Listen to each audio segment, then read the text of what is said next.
Welcome to Constructive Thinking, a podcast from the Progressive Contractors Association of Canada.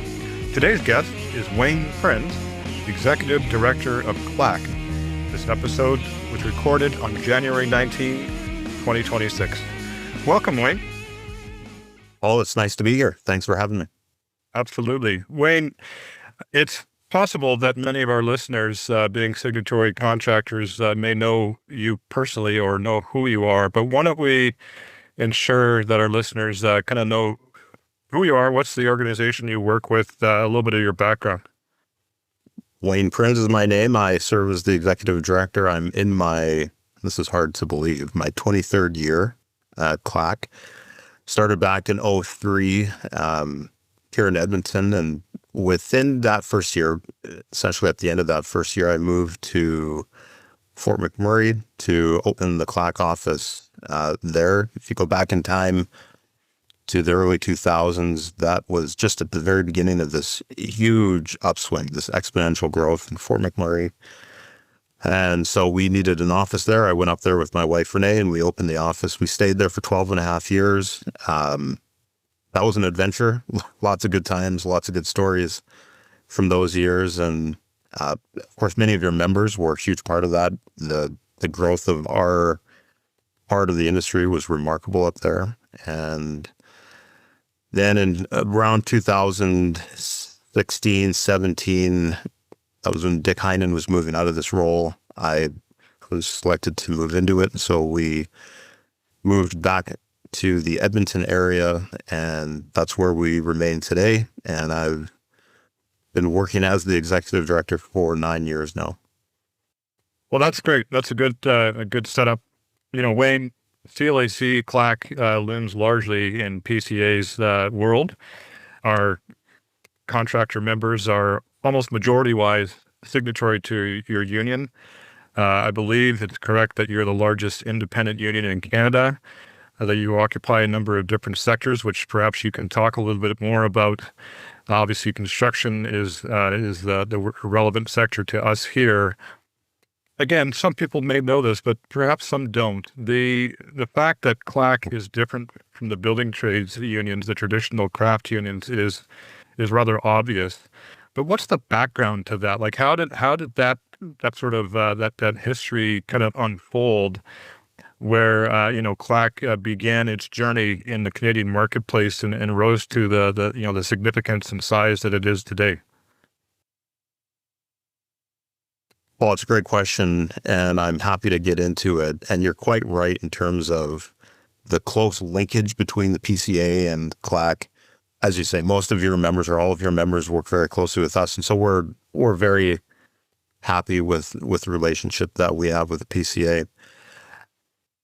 To get to the question of where did CLAC come from, and it's a good question to ask, because if you really want to understand the dynamic between CLAC and a lot of the other unions, whether it's the construction, building trade unions, or other unions and other sectors that we're involved in, to really understand that dynamic, you have to know a little bit of history. So just bear with me. I'll keep it brief, but the history, even though it's over 100 years ago, really is important because those things continue to play out. So let's go back in time a couple hundred years to the Industrial Revolution. The Industrial Revolution started say in the mid 1700s. It went on for about 100 years, and it was this period of time where technology was advancing rapidly, and say the means of production was becoming mechanized.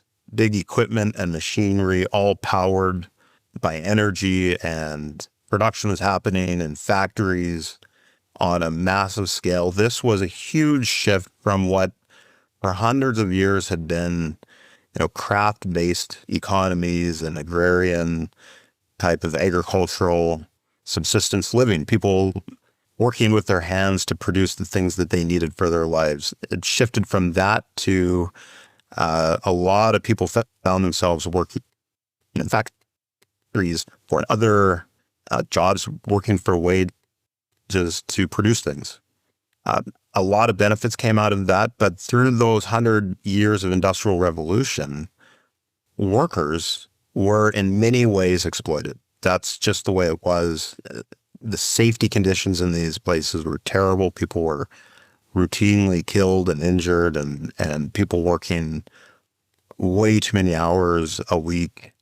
Children were working in these factories. There's all kinds of issues from a labor perspective in the Industrial Revolution. In time, that started causing, these movements within the labor or within the workers to start advancing workers' interests. A huge figure in all of that was a guy named Karl Marx. We all know about Karl Marx. He led the socialist revolution. He started writing papers. He was an economist and a philosopher, and he started talking about the plight of the worker. And he understood the society and economy as a perpetual clash between the classes, the working class versus the ruling class. And his understanding of what was wrong was that the working class was they had no power, and so they were destined to be endlessly exploited by the ruling class. Now, he wasn't wrong about a lot of that stuff. He recognized very legitimate problems, but his solution called for revolution. He was a revolutionary, and he said, you got to rise up, you got to fight, and this class warfare is inescapable, and so the working class has to rise up and take control. That was his solution. And out of that view of things came what we refer to today as the traditional labor movement. How many hundreds of unions came out of that worldview?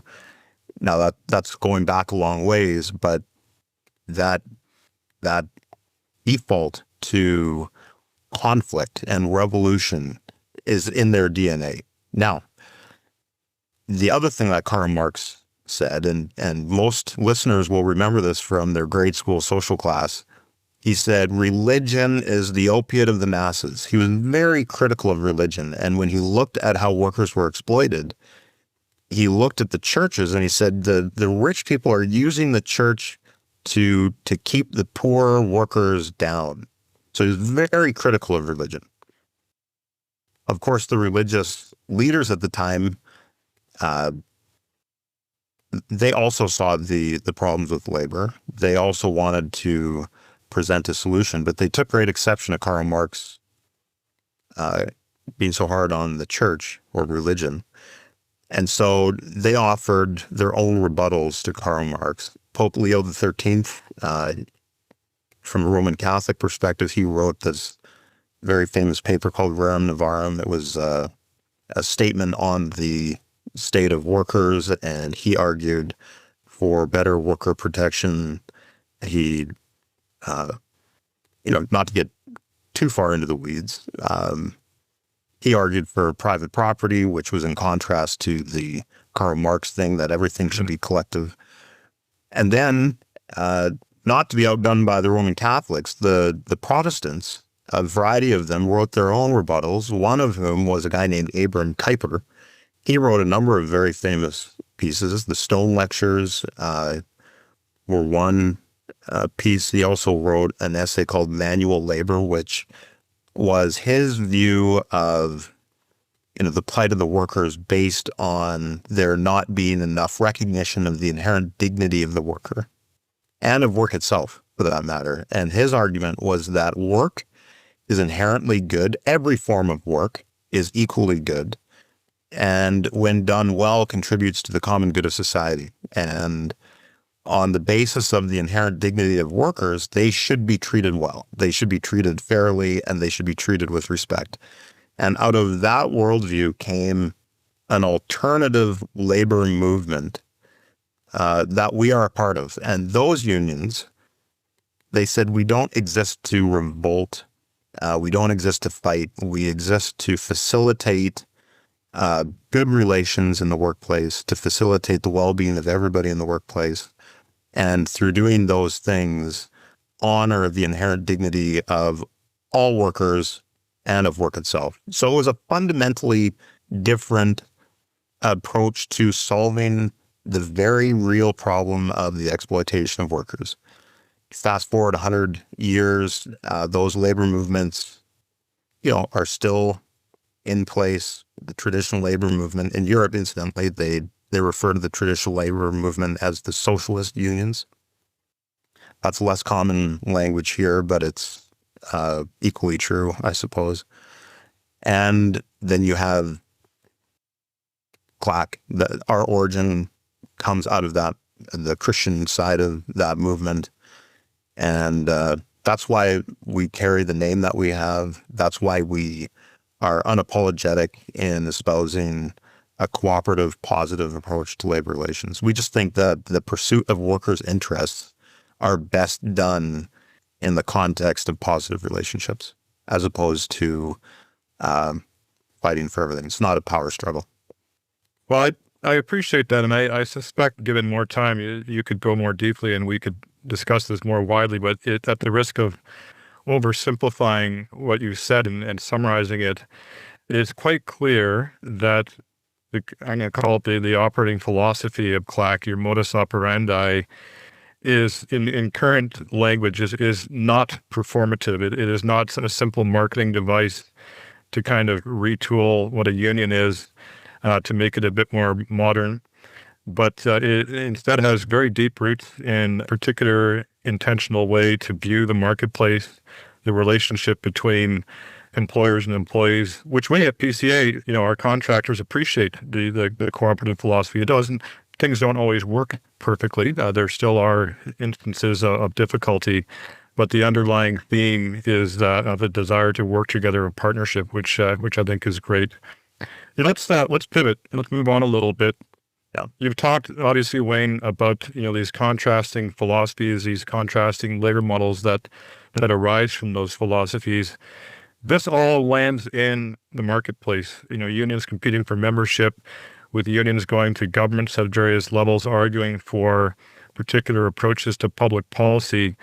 What are some of the observations that you have about that contrast of labor models when politicians have to make a decision about, in particular, construction legislation and programming? They now have to contend with these variety of different viewpoints, whether it's a pure non-union viewpoint or within the union movement, these plural perspectives. What does that look like in the real world, Wayne? It's another really good question. Let me just round off the story about CLAC first, and then I'll answer that question. So we're 74 years old this year. I explained the history of the organization. We have grown into, as you said at the outset, we're one of the largest independent unions in the country, about 60,000 members across the board. We are very diverse in the sectors that we represent workers in, but we're particularly strong in the construction and skilled trade sector. About 2/3 of our members work in the skilled trades or near to them. And so that's kind of our footprint, and that's, of course, the strong connection to the Progressive Contractors Association. Now, to your question about how does it play out in real when it comes to, for example, public policy, we have always gone to government with the suggestion that public policy should embrace pluralism in the labor landscape. And by that, we mean that the legislation and the regulations that govern the function and operation of unions should accommodate a diversity of approaches and models that different unions might bring to the table. That is in contrast to, again, the traditional labor movement, which has long advocated and in many cases successfully persuaded governments to implement public policy, legislation, labor codes that don't necessarily encourage or accommodate that plurality. And in some cases, they give very explicit preference to certain unions in certain sectors. We're talking about construction today, but you can just as easily use the education sector or healthcare or the public service. There are a lot of examples where our presentation to governments to allow for labor pluralism just hasn't taken full root. In any event, because of our size, we've been able to develop a pretty good platform to go to governments and say, hey, this is the constituency that we represent. This is the footprint that we have in very significant industries in the country. And this is our recommendation for public policy. And the thing that guides our contributions to what we suggest to governments is that notion of common good. We're, I would argue, very disciplined in not going into those meetings with, a spotlight on our own interests. We have a pretty clear view of what's good for, society at large. And we're comfortable with our ability to compete in an environment that provides equal opportunity, equal access to everybody.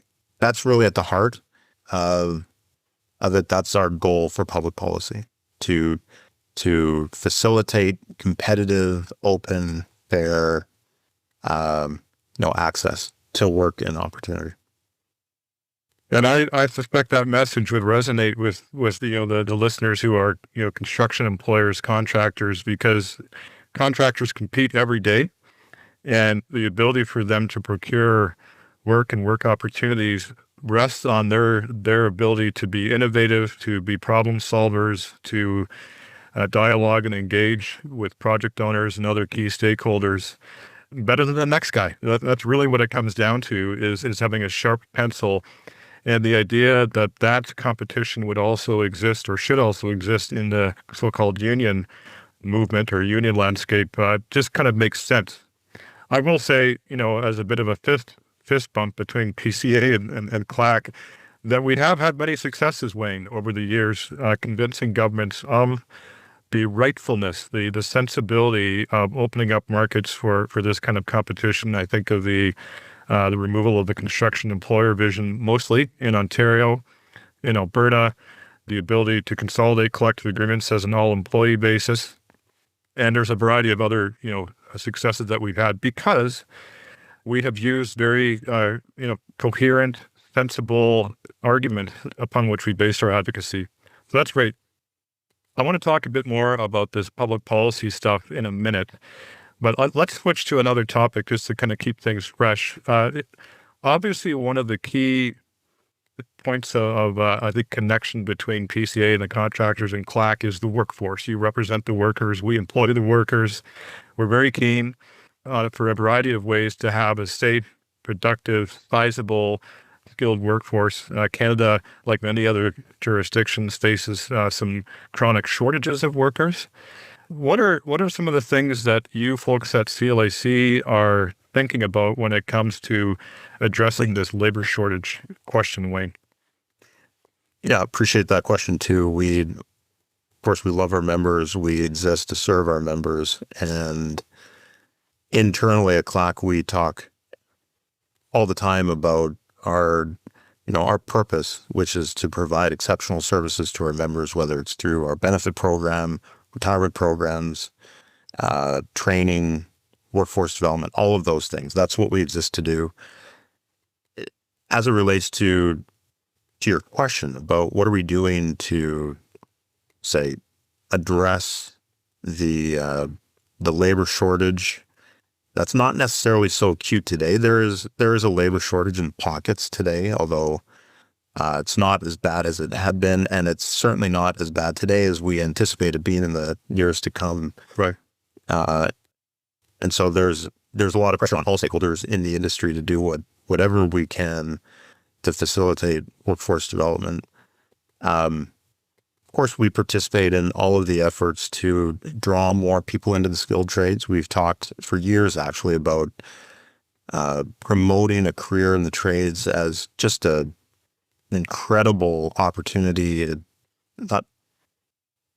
pays well. That's certainly a reality, but it's just a wonderful career to get into. You're making stuff. There's so many opportunities. There's in today's rapidly changing, let's say, field of technology with AI. There's a security and working with your hands to build stuff and to fix stuff that I think will endure for many, many years. So we promoted from that perspective. We put a particular emphasis on tapping into what we refer to as underrepresented groups. That will continue. But one of the other interesting things, and maybe you're going to go here with a question in any event, is this notion of optimizing the existing workforce. There's of course growing the workforce, but optimizing the capacity of the current workforce is to us very intriguing. One of the advantages that we bring to the construction industry in particular is that we have a wall-to-wall model, meaning that one union represents all the different trades in the construction field under one collective agreement. That makes us uniquely well-positioned to pursue a strategy of what we refer to as multi-skilling, multi-ticketing, which is to encourage members who already have a ticket, a journey person ticket in a trade, to pursue a second or third or fourth one. And in doing that, you not only expand the capacity of the workforce by adding more skills, but on an individual level, you're giving that person even more opportunity and more enjoyment in the diversity of things that they can perform in the field. And so because of our wall-to-wall model and because of the need to address the upcoming labor shortage, we really think that multi-skilling holds a lot of potential, a lot of promise. And whenever we talk to clients or contractors or public policy makers, everyone who hears it says, yeah, that's a great idea. Let's do that. And so we're kind of, I would say, in the early stages of working that out, what it means, how do you incentivize it, how do you facilitate it? But that's certainly one of our main initiatives for the next 3 to 5 years. Well, I think from our own discussions in recent months or even years, Wayne, that this is a passion of PCA's as well. I think that one of the curious, tempted to call it almost humorous reactions from many legislators, policymakers, is the lack of awareness that this is a thing. The preoccupation has been, not incorrectly, with drawing underutilized groups into our industry. There's been a very appropriate focus on youth. But one of the missing elements is the one that you just described, which is, why should a worker be drawn into the construction industry, and there's other skilled trades sectors, with the presumption that they will only do that job for the rest of their life? Reality shows us that they will probably ladder up in some fashion. They may ladder up to be an estimator, a superintendent, and even go into management. But there's also horizontal movements that can be made to trades that are closely adjacent or even further adjacent, like an electrical worker learning to be a pipe fitter. Why not facilitate innovation in that space to help workers? I mean, it's such a win because the worker, him or herself, now has a more robust occupational pathway. The contractor benefits because they're having a solution for the body problem, not enough workers for too much work. And the project owner has fewer people to manage on that footprint. So I applaud you in that focus, and PCA and CLAC are working on this together, and I think it's a great opportunity for us to shine. Totally agree. I want to pivot again a little bit onto, this is a little bit more of a critique side of the conversation, because we talked earlier about the contrasting philosophies of the different labor models, and sometimes the approach of some of the mainstream unions is to kind of capture the market rather than compete for it. What are some examples of that capture mindset, Wayne? I mean, we all know, and I think most of our listeners would know about project labor agreements and community benefit agreements. What do those entail? Are they categorically bad, or is it the means by which they are utilized that causes the concerns? Yeah. That's a big question. Some of these things aren't new. They've been around for many years, but what is relatively new, I would argue, is the reason that, say, CBAs or project community benefit agreements or project labor agreements are being used is to stymie what are otherwise normal competitive dynamics in the marketplace. And I won't use your platform to be too critical of the building trades. Don't think that's appropriate, but I will say this. I think the building trades model where you have one union for every trade, and to accommodate that, you need special rules and structures, and it's a clunky approach to representing construction workers in today's industry. And I think on its face, it's really no longer competitive, if I can say it that simply. And so, if that's the case, and that dynamic is not unique to construction unions in the construction industry. Lots of examples in the marketplace of old products or old approaches over time becoming less competitive. There are two ways to potentially deal with that. One potential approach would be to look at their own structure and issues and try to fix them so that they would be competitive in today's marketplace.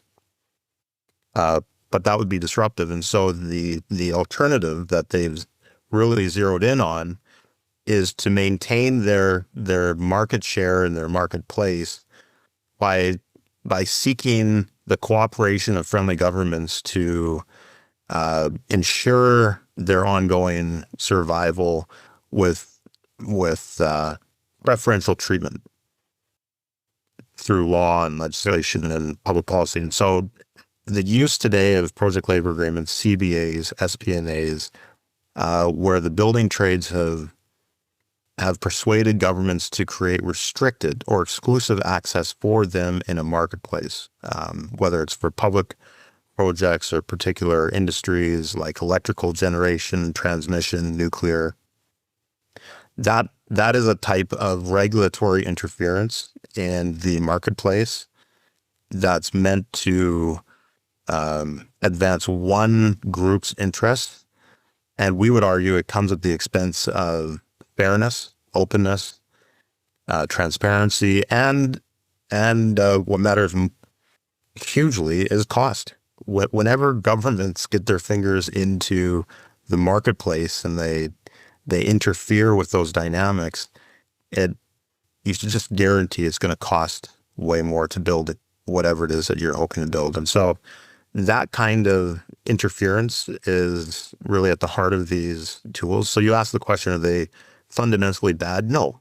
A community benefit agreement is not fundamentally bad. If they're used properly, they can be a very good tool. A project labor agreement, we do project labor agreements. They can be a very effective tool at ensuring stability and cost predictability on major investments. But industry and government needs to be aware that they're not, they're not kind of drawn into using them inappropriately and at their own expense, quite frankly. Yeah. Well, that's a great point that you make, Wayne. And, I think it's particularly, for all the reasons you've identified, there's a fairness issue with respect to the fact that your workers have chosen to belong to your union and should not be forced to go under another union umbrella against their will. There's issues just of pure competition, but particularly in the moment that we have now, which, well, it's a moment, but it feels like it's going to be longer than a moment, where our friends to the south of our border are exercising their muscles in a kind of a protectionistic framework. The last thing that we should have in Canada are frameworks or public policy frameworks that are protectionistic, which afford benefit to one group versus another. That should be fair and open and accessible to all. So it's another area, Wayne, as you know, that PCA and CLAC are working together on, but it's good for our listeners to hear that this is top of mind for you guys. Listen, I'm going to, go ahead, and we're going to start winding down. very quickly, I just want to, you know, some of your listeners might be well acquainted with these things. Others may not know how outrageous these things are. And I point to the example in British Columbia of the community benefit agreements where you have signatory members of PCA who are CLAC contractors working on publicly funded work in BC, where because of the government's approach to these things and their rules around CBAs, the government compels our members working for your signatories or your members to become members of the building trades to work on publicly funded projects. We should be way more angry about that. Like when you just say it that way, it's actually shocking that that kind of thing can happen in a country where we say, no, freedom of association is a fundamental right. Workers get to choose. Except in BC on publicly funded projects where the government chooses for them. It's outrageous. And that's the kind of example where we go into those meetings with government and say, how can you defend this? Like please give us a rationale for this. It just doesn't make any sense at all. And the sad thing is that, as you've experienced in myself and my team, is there's often isn't a rationale for it. Whether it's the CBA in British Columbia, the City of Toronto, the Ottawa Civic Hospital, all of these examples are just sort of declarative rather than sort of explanatory, and there's no kind of thoughtful justification behind it. Well, no, it's worse than that. In fact, the only meeting we ever were given with the current government in BC was in the Premier's office several years ago. We were kind of articulating things just as I did here. And at the end of listening to us, the person representing the Premier said, look, we're going to have to agree to disagree because there is an ideological incompatibility between us and you. Those were their words. And so exactly to your point, Paul, there is no good rationale except for that one. Yeah. Well, that remains a sore point for both your organization and mine, and is a reminder to us and our listeners that we always have work to do, and we're certainly have the energy to do the work. It's sad that we have to expend our energies in those areas, but we will continue to push for better results. Listen, as we close, I think it's helpful to kind of observe another kind of a challenge / opportunity for your organization and mine, which is that your organization is a national union. You're all Canadian. Progressive Contractors of Canada is certainly a national construction association. There is the exception of Quebec. We don't have to go into that, but there are a very unique set of regulations and laws in Quebec which prevent us from working there. But there's the big question of Eastern Canada. And I guess I'll just, ask you to respond in this way. Like, what's the deal, Wayne? Is there any opportunity in Eastern Canada for us to expand our reach? Yeah, we could spend a lot of time on this one. The short answer is hopefully. So currently there are legislative hurdles for us to work through as it relates to the eastern provinces, where that prevent it from being a jurisdiction where we can simply, waltz in and organize construction workers, if you will. We are actively working on that. Nova Scotia, just in particular, it's maybe the most attractive opportunity in terms of where we want to get our foot in the door on the East Coast. We're looking at that very closely. We've been in discussion with the government there about the historic legislative barriers that prevent competition in the construction space. You won't be surprised to hear me say that we feel like there is a very compelling argument to be made for the government there to have a closer look at that and to consider some changes to that. But it's a work in progress. So maybe I'll leave it there for now. Certainly it's on our radar. But I would also say that the years that we're looking at, say the next 5-10 years, we're not going to be short of opportunity in the provinces that we're currently active in. There's, you know, we didn't spend too much time on an industry outlook, but while we've been kind of living through a bit of a slump, especially in Western Canada, Ontario has remained fairly robust, but there has been a slump in major project construction. All indications suggest that's going to shift very dramatically in the years to come. And our priority is on preparing for that and making sure that when that wave of work comes, that we're ready to play our part in doing it. And that's always been important for economic growth, but it feels like the stakes are higher now. The entire country needs us, and by us, I don't mean CLAC and PCA, but us, the collective us, to get busy building these things, spurring on our own economy and our own prosperity.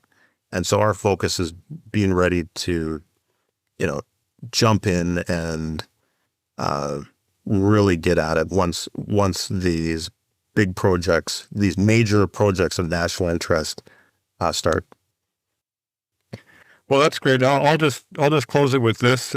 You may have heard this type of reply. I'm kind of paraphrasing a collection of policymakers and project owners, proponents.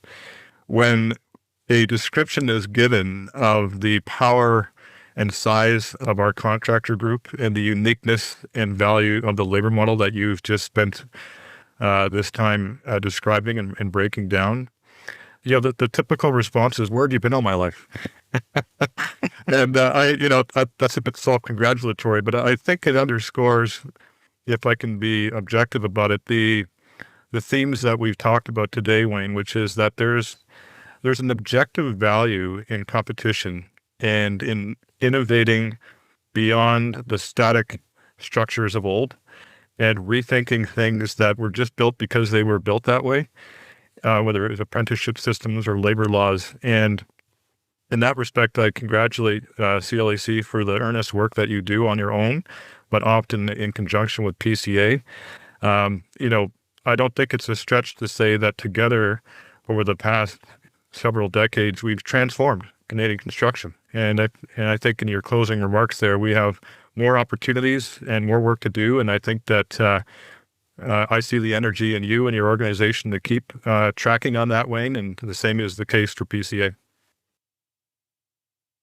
Although those are kind comments, thank you. I feel the same way. We love what we do.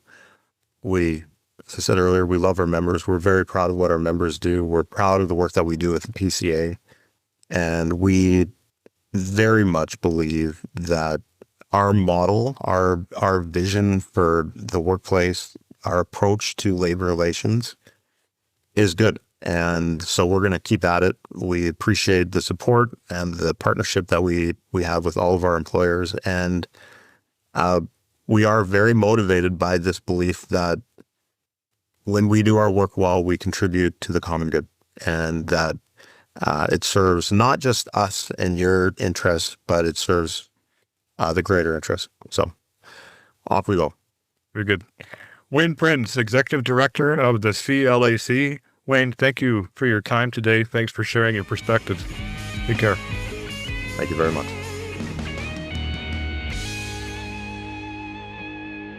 The opinions expressed in this program are those of the speakers and do not necessarily reflect the views or positions of any entities they represent or the program host.